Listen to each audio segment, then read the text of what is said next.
Assalamualaikum warahmatullahi wabarakatuh.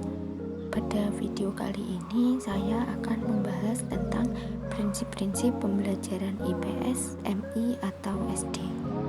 Sebelum kita membahas, perkenalkan, nama saya Nur Hakiki Wasilatun Naja dengan NIM 12620521278 dari kelas PGMI 5D. Yang pertama yaitu prinsip integrat atau terpadu. Integrasi sendiri merupakan suatu kesatuan antar disiplin ilmu sosial yang saling terkait. Dengan demikian, dalam penyampaian materi pembelajaran IPS dilaksanakan dengan memadukan antar disiplin ilmu yang terkait, sehingga pembelajaran IPS dapat dilakukan berdasarkan topik yang terkait. Misalnya, kegiatan ekonomi penduduk. Dalam hal ini ditinjau dari persebaran dan kondisi geografis yang tercakup dalam disiplin geografi. Yang kedua yaitu interaksi.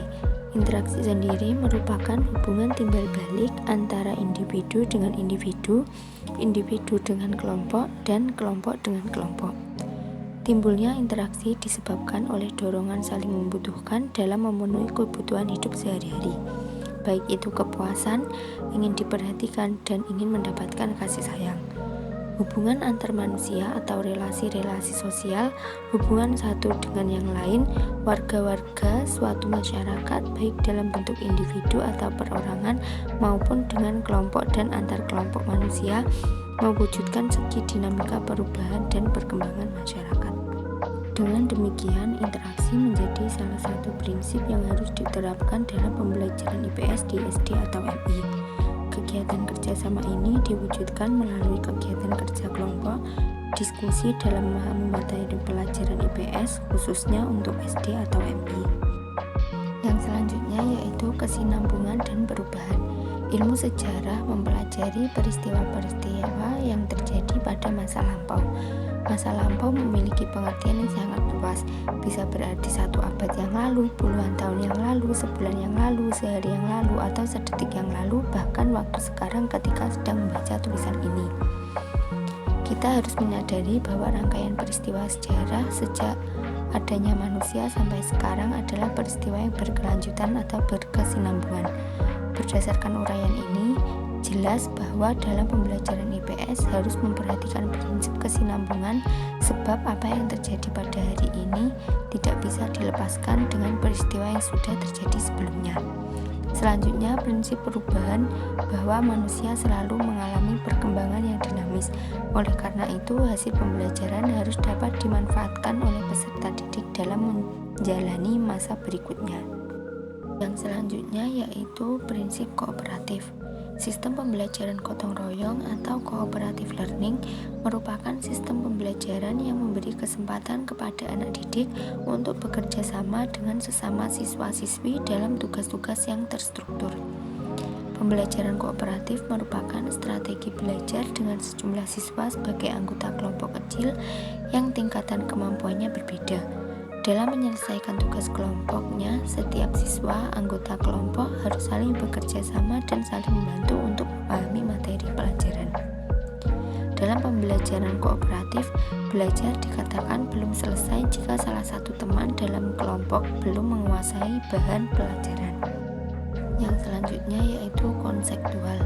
Pembelajaran konseptual adalah proses pembelajaran peserta didik yang diarahkan untuk belajar tidak hanya dari materi yang bersumber dari buku, akan tetapi dari materi yang bersifat ada di sekitar peserta didik, baik lingkup keluarga, teman sebaya, maupun lingkungan lain. Proses pembelajaran yang melibatkan siswa dalam belajar sehingga siswa dapat mengkonstruksi sendiri pengetahuan serta keterampilan belajar mereka yang mereka peroleh dengan pengalaman secara langsung. Yang selanjutnya yaitu problem solving. Dalam pembelajaran berbasis masalah, peserta didik dilibatkan untuk meneliti informasi yang spesifik sampai pada kesimpulan yang belum ditetapkan sebelumnya.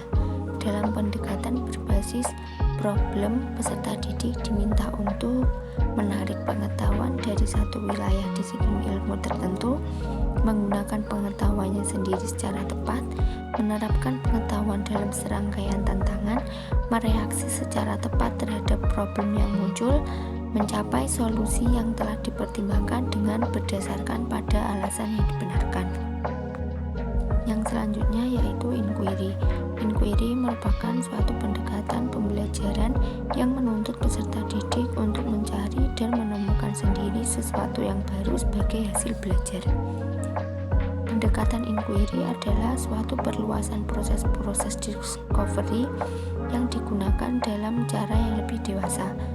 Salah satu prinsip dalam pembelajaran IPS di SD atau MI ini bertujuan untuk merangsang kemampuan bertanya, menyelidiki, meneliti, serta untuk mengembangkan berpikir kritis dan mengembangkan kemampuan berpikir peserta didik. Yang terakhir yaitu prinsip mengembangkan keterampilan sosial. Keterampilan sosial merupakan kemampuan seseorang untuk berani berbicara, mengungkapkan perasaan atau permasalahan yang dihadapi, sekaligus menemukan penyelesaian yang adaptif, memiliki tanggung jawab yang cukup tinggi dalam segala hal, penuh pertimbangan sebelum melakukan sesuatu, mampu menolak dan menyatakan ketidaksetujuannya terhadap pengaruh negatif yang datang dari lingkungan.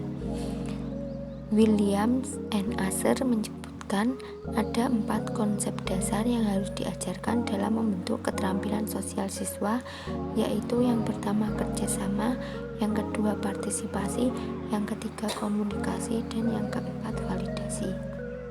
Sekian penjelasan dari saya. Apabila ada yang kurang lebihnya mohon maaf. Terima kasih. Wassalamualaikum warahmatullahi wabarakatuh.